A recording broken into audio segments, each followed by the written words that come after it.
자, 그럼 이재명 후보부터 주도권 토론 시작하시죠. 네, 우리 사회가 참으로 토론, 대화가 많이 부족합니다. 토론과 대화를 하려면 상대를 존중하고 왜곡하지 말아야 됩니다. 상대의 말을 왜곡해서 조작을 해서 네가 이렇게 말했지 이렇게 주장을 하면 이건 토론이 아니라 싸우자는 거죠. 규제 프리 도시라고 우리 김문수 후보 말씀하시면 규제가 전혀 없단 말이야? 그러면 뭐 교통신호도 이제 없애겠다는 거야? 이런 식으로 말하면 안 되는 거죠. 그건 합리적인 범위 내에서 꼭 필요한 규제 외에는 대부분 풀겠다 이런 뜻으로 저는 이해를 합니다. 이제 앞으로 좀 토론해서 상대가 하는 말이나 이런 것들을 왜곡해가지고 조작해가지고 없는 말 가지고 또는 엉뚱하게 이렇게 안 하면 합리적인 토론이 좀 가능하지 않을까 그런 생각합니다. 마찬가지예요. 우리 이준석 후보 지금 농촌 기본소득 5조 원, 7조 원 드는데 하겠다는 거냐? 농촌 기본소득을 저희가 도입을 하는데 제가 그렇게 다 전면적으로 한다고 하지 않았어요. 예를 들면 그다음에 시군, 특히 군 되겠죠. 이런 데서 매칭으로 좀 조금씩 나눠서 하고 가능한 범위 내에 예를 들면 인구 소멸 위기가 큰 지역 중심으로 이 순차적으로 한다고 하지 않습니까? 그걸 왜 한꺼번에 한다고 전제를 하고 공격을 하나 좀 이해가 좀 안 된다 이 말씀 드리고요. 이 기업 규제 합리화 얘기를 많이 하시지 않습니까? 저도 동의합니다. 기업 규제, 불필요한 규제가 많죠. 공직자, 공무원들이 좀 자기 편하려고 하는 그런 규제가 많아요. 그런 건 당연히 줄여야죠. 없애거나. 또 시대에 안 맞는 규제 많아요. 그런 거 없애야죠. 또 새로운 영역에 대한 신설 규제도 가능하면 절제하는 게 필요하죠. 저는 이래서 규제에 대해서는 이렇게 표현하고 싶어요. 완화, 해소 이렇게 말하지 말고 합리화하자. 필요한 규제는 강화하고 불필요한 규제는 해제하거나 완화하자. 합쳐서 규제 합리화 필요하다고 생각합니다. 김문수 후보님, 네. 제가 여쭤볼게요. 김문수 후보님도 이제 경기도지사를 하셨는데 수도권 규제 완화해야 된다고 많이 주장하셨죠. 그렇습니다. 저는 뭐 아주 적극적으로 주장했습니다. 그럼 수도권 규제를 그렇게 완화를 하면 수도권 집중에 따른 대한민국의 이 지속 성장에 장애되는 요인, 지방이 소멸하는 이 문제 어떡합니까?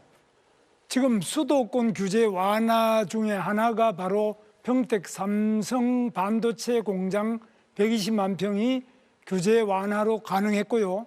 또 이천에 하이닉스도 SK 하이닉스도 콩밭을 하던 것을 규제를 완화해서 하이닉스를 했습니다.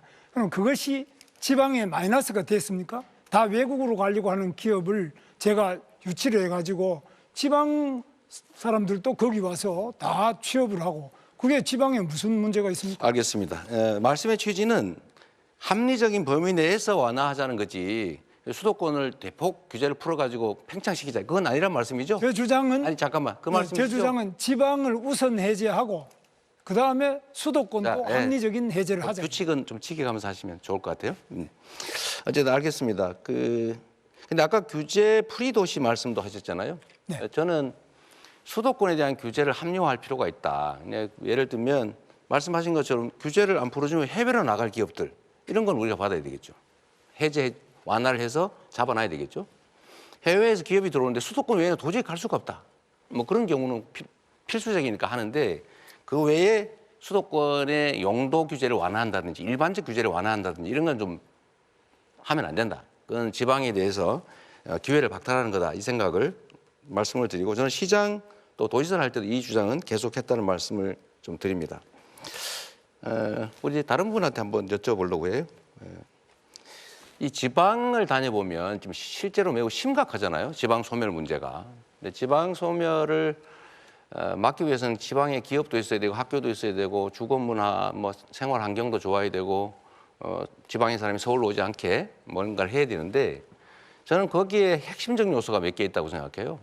첫째는 지방으로 갈 경우에 앞으로 에너지 문제가 상당히 심각할 텐데 서남 해안, 동해안 중심으로 재생에너지 중심 사회로 갈 거니까 그쪽에 전력 요금을 차등을 좀 둬가지고 전력이 생산되는 지역이 좀 싸게 에너지 공급을 해주면 좋겠다. 두 번째는 지방으로 갈 경우 대규모로 좀 감세나 면세를 좀 해주자. 세 번째는 예를 들면 세 번째로는 규제를 대대적으로 좀 꼭 필요한 규제 외에는 완화해주자 이것이고요. 거기 덧붙여서 전국 단위로 서울대처럼 못 되겠지만 거점 단위로 국립대학들 집중 지원을 해가지고 좀 거기서 인재들이 양성될 수 있게 하면 좋겠다 이 생각을 하고 있는데 우리 권영국 후보님은 좀 이런 지방 균형 발전 문제에 대해서 좀 근본적인 대책이나 이런 거 고민해 보셨는지 말씀해 주시죠. 예, 저는 기본적으로 지방 분권을 먼저 고민을 해야 된다고 생각합니다. 지금 읍면동의 자치권이 1961년, 60년이겠죠. 그 5.16 혁명, 그 쿠데타 때 그때 자치권이 사라졌습니다. 지금까지도 회복이 안 되고 있습니다. 이 문제부터 짚겠습니다. 두 번째는 차라리 이렇게 제안 드리겠습니다. 재생에너지가 있는 곳에 공장을 설립할 수 있는 허가를 네. 내줄 수 있도록 정책을 하면 훨씬 더 빨리 지방 분산과 지방에서 에너지를 서울로 끌어오지 않고 네. 지방에서 할 수 있도록 네. 그 제안을 드리겠습니다. 그러니까 전력 요금을 지금은 생산지와 원격지의 소비지의 가격이 똑같은데 장기적으로는 그 차등을 좀 둬서 왜냐하면 송전의 비용이 드니까요. 거의 합리적이죠. 생산지 가격을 낮추면 서남 해안, 호남 또 경남 이 지역에 지금 이준석 후보는 잘 동의를 안 하지만 데이터 센터라든지 이 재생에너지를 필요로 하는 그런 기업들을 좀 유치할 수 있을 거라는 생각이 듭니다. 정말로 중요한 거는 이 나라가 이제는 중앙 집중으로는 도저히 더 이상 지속적으로 성장하기 어렵다는 것입니다. 지방에 대한 분권과 지원을 이제는 시혜가 아니라 국가가 존속 지속 발전하기 위한 필수 정책이다, 전략이다 이렇게 생각해 주시면 좋겠습니다.